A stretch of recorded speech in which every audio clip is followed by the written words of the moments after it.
मशवरा देता हूं हुकूमत को और वजीर कानून को मशवरा देता हूं कि ना फिरौन की हुकूमत सारी जिंदगी रही, ना नमरूद रहा, ना जाज बिन यूसुफ रहा, ना यजीद रहा। और यार दरबारी बन के हुक्मरानों की चापलूसी करते करते तुम यहां तक आ गए हो कि अब नबी पाक की इज्जत को हाथ डालना शुरू कर दिया है। और आप यकीन करें सियासी जमातों का इतना बुरा हाल है कि इनके लीडर के बारे में कोई बात करे तो पागल हो जाते हैं ये एहतजाज कर करके। और उसने डायरेक्ट कह दिया कि खत्म नबूवत का मसला ही कोई नहीं, जो दीन की बुनियाद है, किसी को परवाह नहीं। मुझे तो उन लोगों की फिक्र हो रही है जिन लोगों ने इन्हें वोट दिए हैं, वो अल्लाह को क्या जवाब देंगे। और ये अल्लाह माशाल्लाह सारी सियासी जमातें इस तरह की। और मेरा वजीर कानून साहब को भी मशवरा है कि जिंदगी बड़ी थोड़ी है, बड़ी थोड़ी। अल्लाह सबको माफ करता है, अपने रसूल के गद्दारों को माफ नहीं करता। और यहां तुम्हारी गाड़ियों पे झंडे लगे हुए हैं, वहां भी तुम्हारे झंडे लगेंगे, पर इसलिए लगेंगे कि ये गद्दार है नामूसे रिसालत के। ये झंडे लगेंगे। शर्म करो और डर जाओ, बस कर दो। तुम्हारे मुंह में अब दांत पूरे नहीं रहे। कोई शुगर का मरीज है तो कोई ब्लड प्रेशर का, तो कोई हार्ट का, तो कोई कैंसर का। शर्म करो और अपनी कब्र की भी थोड़ी सी फिक्र करो। बताओ पाकिस्तान के कितने सदर गुजरे, वजीर आजम गुजरे, तो उनकी कब्रें कहां हैं? कोई जाता है उनकी कब्रों पे? किसी को खबर है? क्यों अपने लिए जहन्नम इकट्ठी करते? सारा कुछ दुनियादारी रह गई है, सारा कुछ सिर्फ यही रह गया। हजरत अबू बकर सरदार थे, हजरत उमर सरदार थे कबीले, हजरत उस्मान सरदार थे। उन्होंने सरदारियों को ठोकर मार के रसूलुल्लाह के कदमों में बैठना पसंद किया। सरदारियां छोड़ के गुलाम बन गए।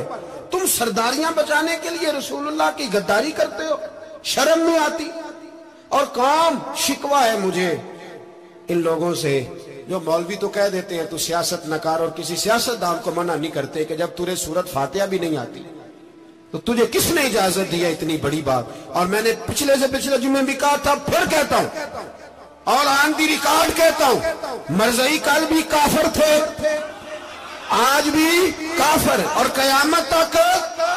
और जो उनके कुफर में शक करे वो भी, और पक्का बेईमान है, काफिर है। वो वजीर कानून हो या सूबाई हो या विफाकी हो, मन शक्का फी कुफर ही फकत कफर। जो मरज़ई के कुफर में शक करे वो भी काफिर है। हमारे रसूल आखिरी रसूल है। हम किसी को ये इजाजत नहीं देंगे कि वो खत्म नबूवत में रखड़ा डालने की कोशिश करे। हम किसी को ये इजाजत है। और तुमने कौम को लूटा, लूटते रहो, अब ईमान पे डाके तो ना डालो। तुम्हें दौलत लूट के पेट नहीं भरा, अब ईमान लूटना शुरू कर लिया। तुम्हारा फैक्ट्रियां लूटकर, कौमी खजाना लूटकर पेट नहीं भरा। भाई मानो अब दीन बेचकर अपनी हुकूमतें पक्की करोगे। और वो लोग भी तैयार हो जाएं जो इन बेईमानों को मुंतखब करते हैं, उनसे भी सवाल करेगा खत्म नबुव्वत का मौजू क़यामत के दिन कि तुम बताओ। इनको सपोर्ट करते थे जो रसूलुल्लाह सल्लल्लाहु अलैहि वसल्लम के बाद भी किसी नबी को नबी मानना दुरुस्त जानते थे। शर्म आनी चाहिए, ख्याल होना चाहिए। और मैंने कहा कि हमारा दिल नहीं चाहता, आप यकीन करें, हमें शौक है जुलूस निकालने का, तुम्हारे खिलाफ बातें करने का। तुमने रोज थर्मामीटर निकाला होता है, चेक करते हो कि ईमान कितना है कितना नहीं है। ये पाकिस्तान, ये पाकिस्तान अगर सूबा सिंध है तो हजरत अब्दुल्ला शाह गाजी का है, अगर बलोचिस्तान है तो हजरत बाबा अब्दुल रहमान का है, और अगर पेशावर है तो वो सूफिया का है, और अगर ये धरती पंजाब है तो ये दाता अली अजमेरी की है, ये बाबा फरीदुद्दीन की है।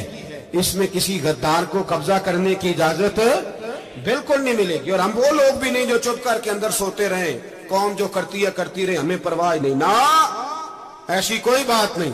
कोई बंदा ना समझे कि इन्हें होश नहीं, इन्हें पता नहीं, हमें सारा कुछ ही आता है। फिर अगर कल को कोई मुमताज कादरी पैदा हो गया तो शिकवा ना करना। कल को कोई फिर से आमर चीमा निकल आया तो शिकायत ना करना, याद रखना।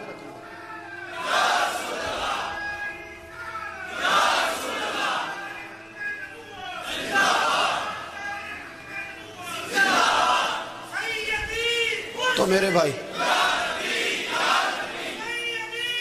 खोल के बोलो, या नबी रसूल के बोल।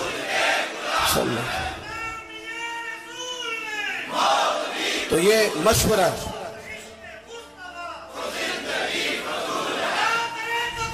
جزاک، تو یہ تمہیں مشورہ ہے.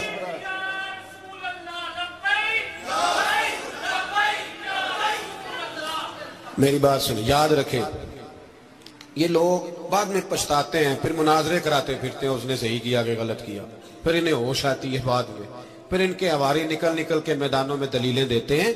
اس لیے ہمارا مشورہ ہے انہیں کہ یہ اپنی حد میں رہیں، اور جو کام تمہارے ذمہ، میں نے کہا نا تم نے بڑا لوٹا، یہ قوم روز تمہیں موقع دیتی ہے لوٹنے کا، یہ موقع دیتی ہے، تو تم نے دولت لوٹ کے پیٹ نہیں بھرے، اب ایمان لوٹنے کے چکر میں آ گئے ہو. یاد رکھو، مسلمان گناہگار ہیں، غدار نہیں ہے.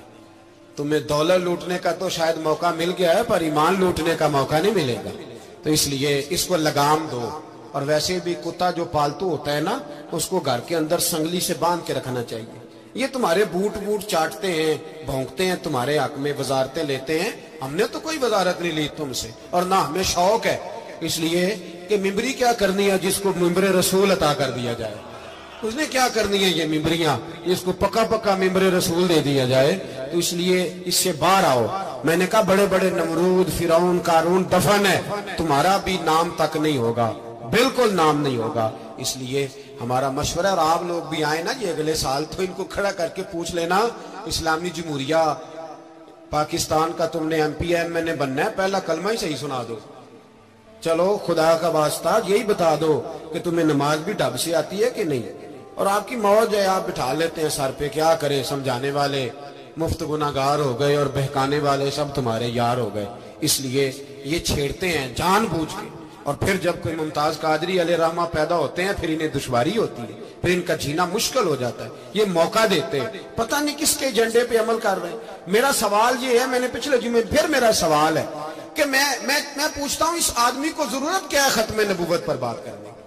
جب امت مسلمہ کے متفق کا فیصلہ ہے کہ مرزائی کافر، اسمبلی نے بل پاس کر دیا کہ مرزائی، ان کو اقلیت قرار دے دیا، اور جب سے وہ اقلیت بنے، نہ ہم نے ان کی عبادت گاہ جلائی، نہ ہم نے ان کو قبروں سے نکالا، نہ ہم نے، بس ٹھیک ہے جیسے عیسائی رہتے ہیں، یہودی سے کس ملک میں رہتے ہیں وہ بھی رہے، اقلیت بن کرے، کوئی پر تم انہیں کھینچ کے کیوں قریب کرتے ہو؟ تمہارا کیا جرانہ ہے ان کے ساتھ؟ بتاؤ تو صحیح.